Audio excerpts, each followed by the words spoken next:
Hey everyone, we hope you're doing well. Welcome to another video by the Business Mindset. Everybody has heard of Warren Buffett. Yes, the CEO of Berkshire Hathaway, world famous investor and top business brain. He is a billionaire with a total asset of US $88.9 billion as of December 19, making him the fourth wealthiest individual on the planet. He is globally recognized as one of the best specialists of finance and economy, and he has always said that investing in the right stock at the right time is the principle behind building a stable income and to complete your financial dreams and aspirations. However, there is no trick to learning this principle because, as we know, success doesn't have shortcuts. It really depends on the experience and ideas of successful investors that help it in building monetary development. In today's video, we will be discussing about Warren Buffett's 7 principles of investing. Make it a point to stick around to the very end of the video so that you don't miss out on a single piece of advice that can make you a successful stock investor. Number 1, only buy stocks that you understand. The idea of canny putting is that by purchasing partakes in an organization, you should act like a proprietor of the business, not the proprietor of a bit of paper. That implies you have to comprehend the organization's working basics. Expansion is possibly required when a financial specialist doesn't have the foggiest idea of what they are doing. Not many entrepreneurs are agreeable and experienced enough to work in various organizations simultaneously. So as well, a financial specialist should act like a proprietor and purchase shares just in organizations that are completely comprehended. Warren Buffett is notable for offering his riches to other people, not hushing up about everything. He has even expressed that when he bites the dust, the vast majority of his fortune will go to admirable missions. Although the vast majority of us need more cash simply lying around to simply toss around to a good cause, we can follow some guidelines from Buffett's experience and return in different manners. There are approaches hold worthy around a tight spending plan. Regardless of whether you give hair or dress, discovering approaches to do positive attitude causes you to feel great and give you a new point of view on life also. Number 2, buy at a price below intrinsic value. As indicated by Buffett, the inherent estimation of a business is a genuine estimation of a firm, not bookkeeping book esteem. He said to show up at natural worth, one needs to take the normal future incomes and rebate them back to their current worth. Such figuring ought to likewise think about assessment and edge of security. As per a financial expert, frugal habits seem to be hard to shake off. Buffett, who would probably never go into debt except to borrow the capital to invest for even more profit, sent his daughter around to the Cadillac dealer to pay for his new mid-range car in cash. Bryn tells how he still feels bad if he leaves food on his plate at mealtimes. If you're going to go into debt, it should be to borrow investment capital that can produce income and growth. Don't go into debt just to buy a bigger and better widescreen TV. There exists just a couple of valid justifications we can consider to venture into the red. One, for instance, would put resources into an advanced degree. That degree should take care of you a few times over later on, so it's very worth putting resources into. What's more, as indicated by Buffett, the most significant venture you can make is in yourself. Number 3, do not sell unless the business fundamentally changes. Buffett never pays a lot for holdings if conceivable. By patience and hanging tight for deals available, he may locate an extraordinary organization that can be bought on freedom. A similar chief ought to be applied to everything else. These days, they're truly minor motivation to compensate wholesale for items like attire and foodstuff. In a bit of persistence and deal chasing, it is anything but difficult to track down deals, coupons and so forth to make your shopping more affordable. Number 4, do not place small amounts in each basket. Only buy if you're prepared to put at least 10% of your net worth into the stock. An investor should just purchase partakes in an organization which he would buy inside and out if he had adequate capital.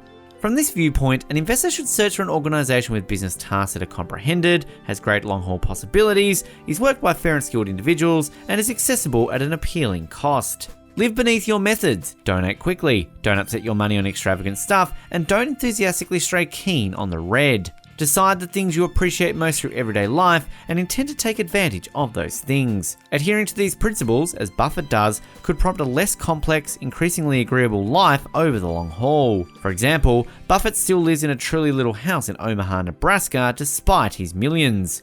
He's thinking behind remaining there, the home has all that he needs. Also, since he needn't waste time with anything more prominent or better, he doesn't require at present to buy another house. Number 5, invest by facts, not emotions. One of the keys to Buffett's prosperity as a financial specialist is he keeps away from the inclination to take part in what Thomas Sowell called stage 1 thinking, a shortcoming of most speculators. They see the emergency and the dangers, however can't see past that.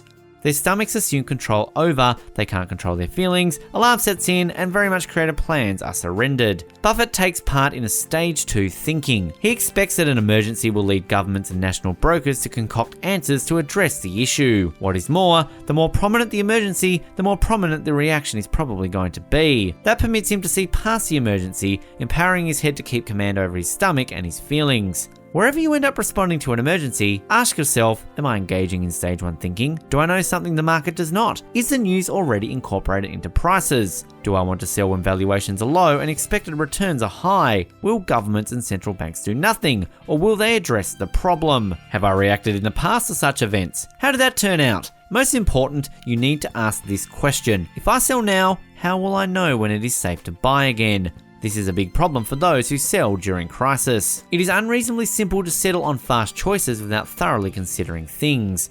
Notwithstanding, it is difficult to endure the results of such ill-advised choices. As indicated by Warren Buffett, you ought to be able to explain why you're taking the job you're taking, why you're making the investment you're making, or whatever it may be. And if it can't stand applying pencil to paper, you'd better think it through some more. And if you can't write an intelligent answer to those questions, don't do it. Whereas sparing shrewdly and living parsimoniously has prompted Buffett's extraordinary riches, his pledge to thoroughly considering choices has likewise been fundamental to his prosperity.